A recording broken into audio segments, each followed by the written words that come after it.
prehajamo na drugo točko.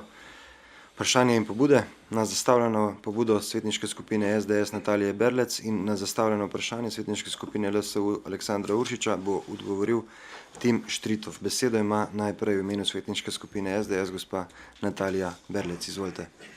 Hvala lepa še enkrat za besedo. Letošnje leto sovpada s 15. obletnico smrti Franceta Tomšiča, velikega borca za delavske pravice, parlamentarno demokracijo in samostojno Republiko Slovenijo. France Tomšič se je rodil leta 37 v Šmarci pri Kamniku in osnovno šolo obiskoval tudi tam, nižjo gimnazijo v Kamniku in zatem industrijsko šolo v Kranju. Izobraževanje je nadaljeval v Ljubljani in leta 1963 diplomiral na strojni fakulteti. Po končanem študiju se je zaposlil na inštitutu Jurija Vege, vendar ga je poklicna pot že leta 1966 vodila v Nemčijo. V poznih 60 letih je tako dobil priložnost, kot je povedal sam, spoznati kapitalistični sistem s človeškim obrazom, v katerem je bilo poskrbljeno za šolstvo, zdravstvo in podobne dobrine. Leta 1976 se je vrnil v Slovenijo in zaposlil v Litostroju. Na podlagi preteklih izkušenj je kmalu spoznal, kako neučinkovit in nepravičen je samoupravni socializem, saj je bila delavcem kljub tako imenovani enakosti odvzeta možnost soodločanja, pri čemer so se odločitve vedno sprejemale v ozkih partijskih krogih. Kasneje je v Litostroju postal predsednik sindikata Inštituta za razvoj, raziskovanje in projektiranje. V tem obdobju je pričel tudi s prvimi demokratičnimi vzgibi, in sicer v domačem Kamniku. Leta 1986 se je odločno uprl takratni oblasti, ki je želela razlastiti levi breg reke Kamniške Bistrice, s čimer bi okoli 1000 lastnikom odvzeli lastništvo. Tako je postal začetnik upornih dejanj, ki so nakazovala smer postopne demokratizacije Slovenije. Politično udejstvovanje je nadgradil 9. decembra 1987, ko je v Litostroju prišlo do prve politične stavke v Jugoslaviji. Občasne prekinitve dela je tako nadomestila prava stavka, ki se je sicer kasneje v tovarne Litostroj preselila pred takratno skupščino in nato v Cankarjev dom. V Cankarjevem domu je bil ustanovljen prvi povojni nerežimski sindikat, oblikovali pa so se tudi zametki nepartijske opozicijske stranke. Vodenje tega dogajanja je prevzel France Tomšič. 15. decembra leta 1987 je somišljeniki ustanovil iniciativni odbor kasnejše Socialdemokratske zveze Slovenije, predhodnice današnje SDS. 16. februarja 1989 je Socialdemokratska zveza Slovenije na ustanovnem kongresu v Cankarjevem domu postala politična stranka, katere predsednik je postal France Tomšič. Marca 1990 je postal tudi prvi predsednik Konfederacije novih sindikatov, zato je vodenje Socialdemokratske zveze Slovenije predal Jožetu Pučniku. 2 leti kasneje je kandidiral za predsednika Republike Slovenije, a mu žal to ni uspelo. Do leta 1997 je tako še ostal predsednik sindikata Neodvisnost, zatem pa se je umaknil iz političnega in družbenega življenja.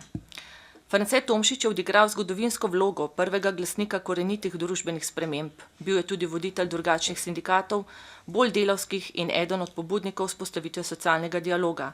Zato lahko upravičeno trdimo, da je bil Tomšič eden od stebrov prenove družbenega reda in slovenske osamosvojitve. In potem, ko je z odliko opravil svoje poslanstvo, je umolknil, kar je usoda vseh velikih osebnosti, ki imajo zasluge za največje družbene premike v zgodovini nekega naroda. France Tomšič je imel sposobnosti, ki krasijo ljudi v prelomnih časih, ko se na ruševinah starega gradi novo. Njegov govor je bil razumljiv, z ljudmi je hitro našel stik, njegovo delovanje pa je bilo ciljno usmerjeno v rešitve. Znana je njegova zelo odmevna izjava, ki jo je izrekel v svojem govoru 5. maja 1989 na javnem zborovanju demokratične opozicije na Kongresnem trgu v Ljubljani, ko je dejal: v Konfederalni republiki Jugoslaviji pa mora nova ustava garantirati, da vsaka republika razpolaga s pravico samostojnega odločanja in uporabe 3 atributov oziroma simbolov, ki so že znani iz pamtiveka. Ti atributi so, da lahko vsak narod razpolaga in upravlja, tudi kadar se njemu zahoče s puško, palico in kaso. Njegov politični sopotnik, prvi predsednik Slovenske demokratične zveze in prvi slovenski zunanji minister dr. Dimitrij Rupel je o njem dejal: Franceta Tomšiča se spominjam po iskreni, neposredni govorici, s katero je prižigal prve luči slovenske demokratične politike. Bil je zvest pripadnik slovenske pomladi, aktivist, domoljub, resnicoljub, demokrat in prijatelj ljudi v stiski. Konec citata. V Slovenski demokratski stranki se vsako leto ob obletnici njegove smrti spominjamo njegovega dela. Člani občinskega odbora SDS Kamnik pa s polaganjem cvetja na njegovem grobu in kulturnim prispevkom beležimo spomin nanj. Kamničani moramo biti na takšne ljudi, kot je bil France Tomšič, ki ga uvrščamo lahko med ustanovne očete naše države, ponosni. Zaradi vseh navedenih dejstev in boja Franceta Tomšiča za delavske pravice, za parlamentarno demokracijo ter njegovi neomajni volji, ki nas je posredno vodila do največjega uspeha v zgodovini naroda, do samostojne demokratične Slovenije, dajem pobudo, da se v letošnjem letu postavi spomenik našemu kamniškemu rojaku Francetu Tomšiču. Hvala.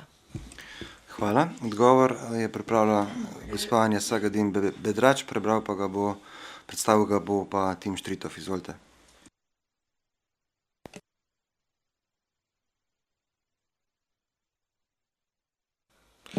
Hvala za vprašanje, zahvaljujemo se vam za pobudo.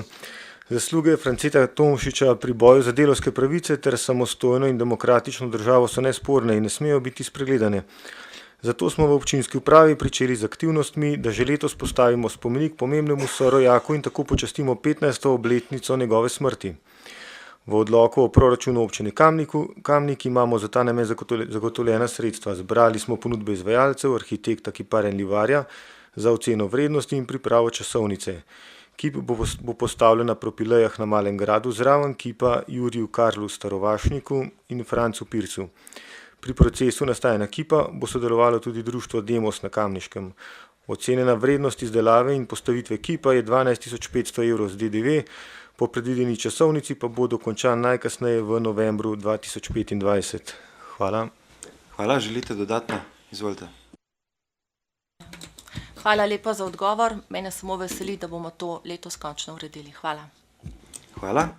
Besedo ima v imenu svetniške skupine Liste Sandija Uršiča. Sandi Uršič, izvoli.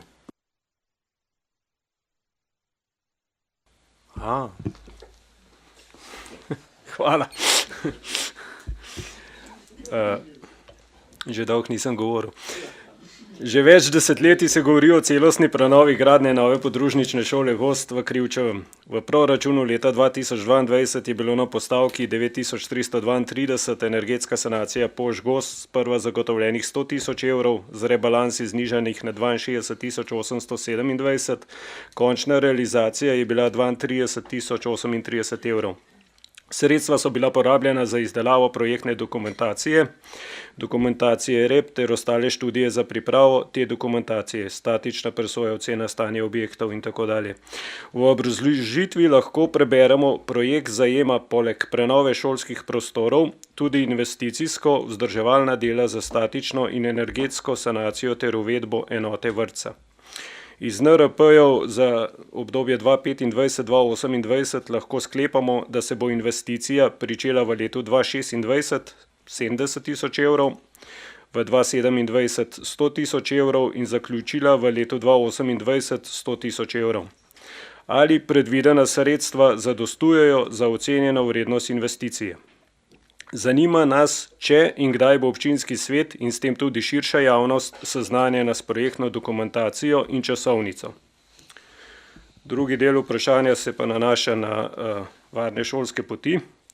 Krajevna skupnost Črna, osnovna šola, Stranje in krajani že več let opozarjajo na problem neurejene prometne infrastrukture v okolici podružnične šole Gozd v Krivčevem.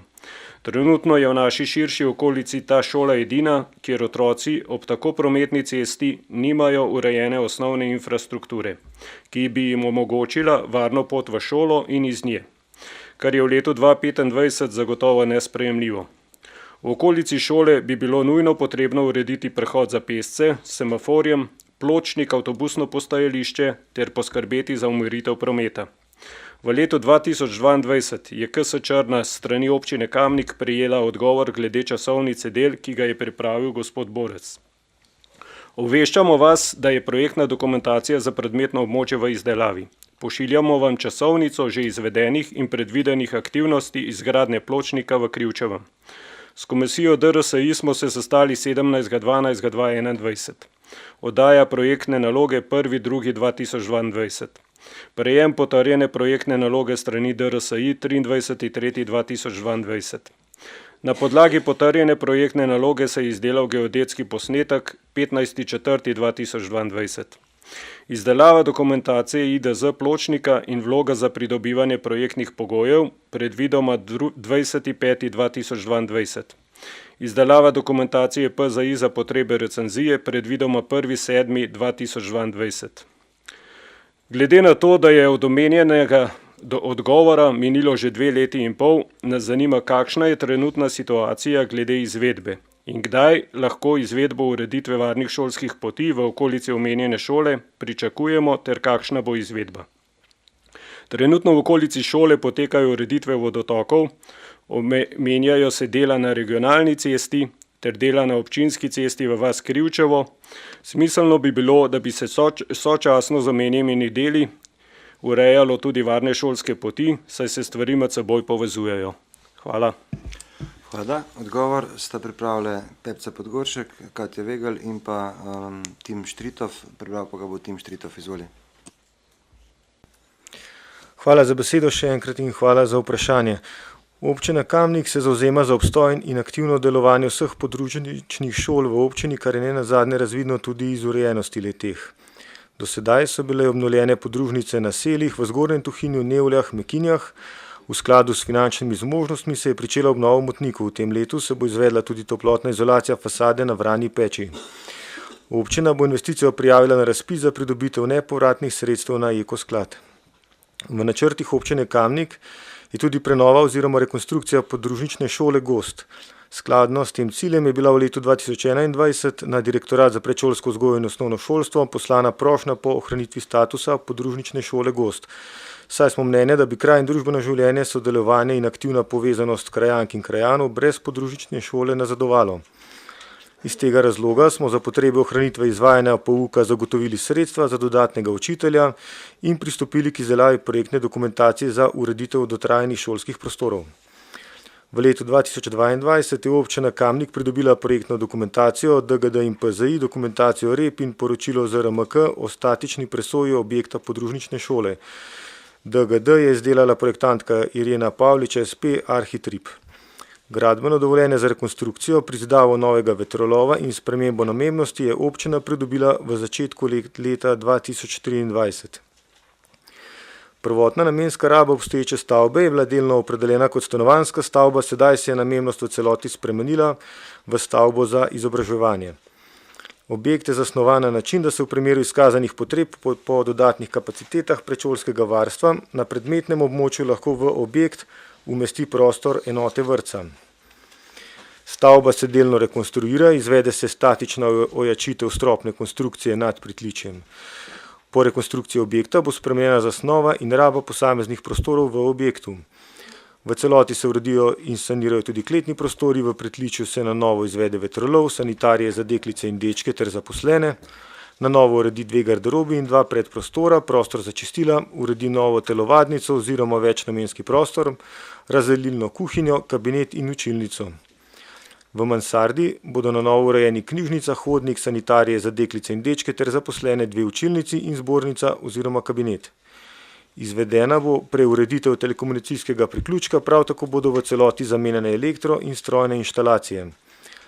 Stavba bo v celoti energetsko sanirana, z rekonstrukcijo se bodo izvedli ukrepi za sanacijo oziroma zaustavitev kapilarne vlage, ki je v obstoječi stavbi velika težava. V okviru rekonstrukcije in energetske sanacije toplotnega ovoja stavbe se izvede tudi zamenjava strehe in komplet ostreša ter zamenjava energenta za ogrevanje stavbe, to je ogrevanje na lesno biomaso oziroma peleti.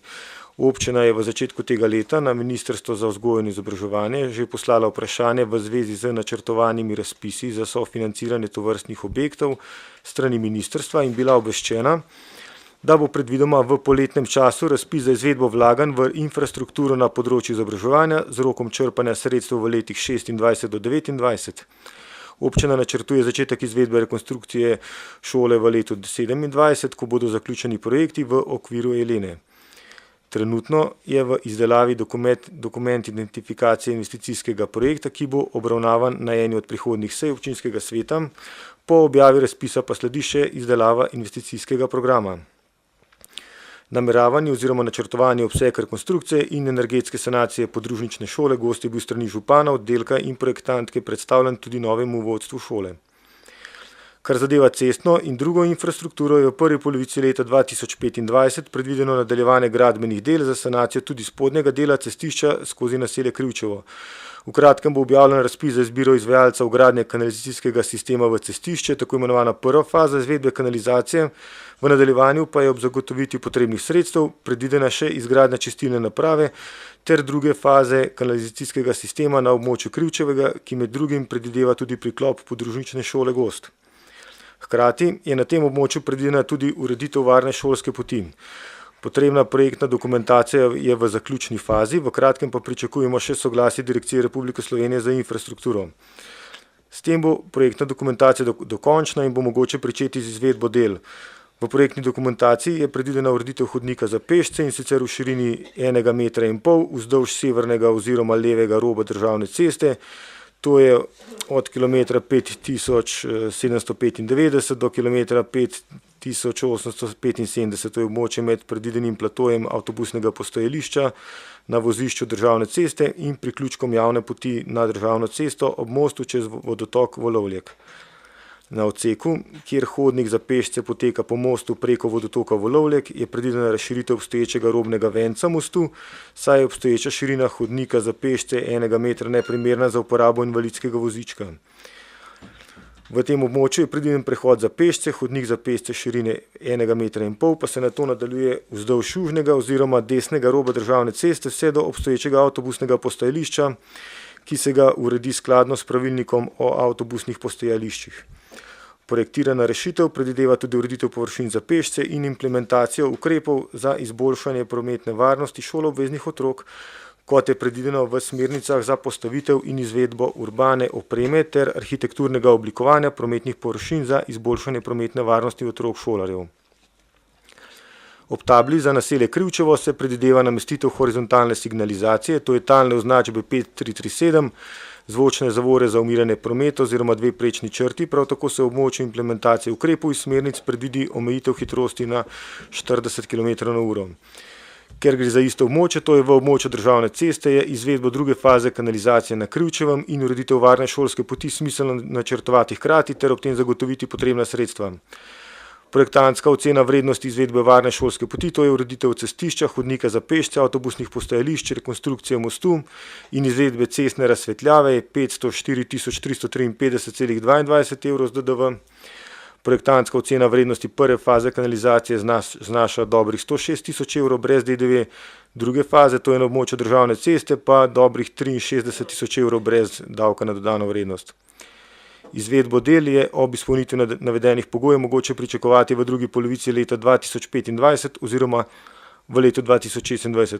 Zdaj, če nekako povzamem samo to, kar se tiče ceste pa kanalizacije, torej dela so se malo zavlekla, čeprav smo prvotno načrtovali, da bo izvedena že v lanskem letu, zaradi pač vseh teh usklajevanj oziroma postopkov glede pridobitve sredstev strani države, pa tudi predvsem, ker je Hidrotehnik še izvajal sanacijo struge, tako da zdaj so te ovire odpravljene, se pravi, izvajalec del Trgograd bo lahko kar se da hitro nadaljeval z deli za sanacijo cest, predtem bomo pa pristopili še, mislim, da že v naslednjem tednu, da imamo pogodbe že bolj kot nepripravljene, se pravi do lastnikov zemljišč, ki so potrebna za vgradnjo kanalizacije, da bomo pred samo sanacijo cestišča, se pravi, gradili kanalizacijske cevi.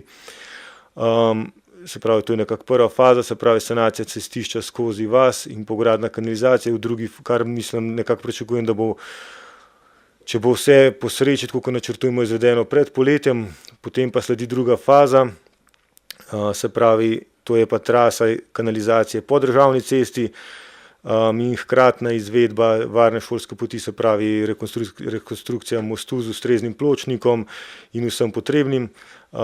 Ukolikor bomo zagotovili sredstva, jaz mislim, glede na to pričakujemo, da bomo soglasje Direkcije za infrastrukturo dobili v kratkem, bi eventualno lahko tudi k temu že pristopili v drugi polovici tega leta.